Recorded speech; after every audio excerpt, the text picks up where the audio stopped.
Welcome to Blizzard Fire. We hope this video helps fire up your solution. Start by confirming your Touchpix runs firmware v2, 1 or later, and has battery above 30%. Check the device display for an event ID and a prompt. Next, use your phone and connect to the same 4 GHz Wi-Fi network as the Touchpix. Do not use 5 GHz networks because pairing will fail in most setups. Also prepare the 4-digit activation PIN that you will enter later. Keep the device within 3.5 meters of your router. Finally, close any VPNs and disable cellular hotspot on your phone. Open the Touchpix mobile app and sign in with your organizer account. Tap Activate Device from the main menu to start the guided workflow.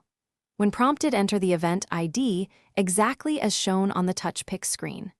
Next, type the 4-digit activation PIN into the app field and press Confirm.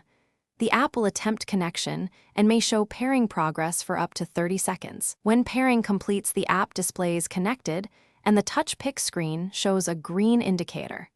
You can now assign the device to a specific event or booth in the app.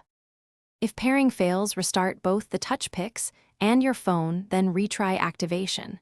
Rebooting clears temporary Bluetooth and network conflicts that often block pairing.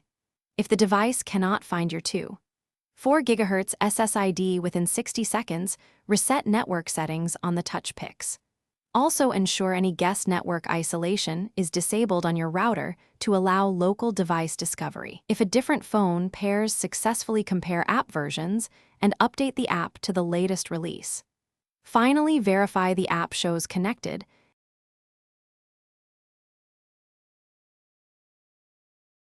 Thanks for watching. If you found this helpful, don't forget to like and subscribe.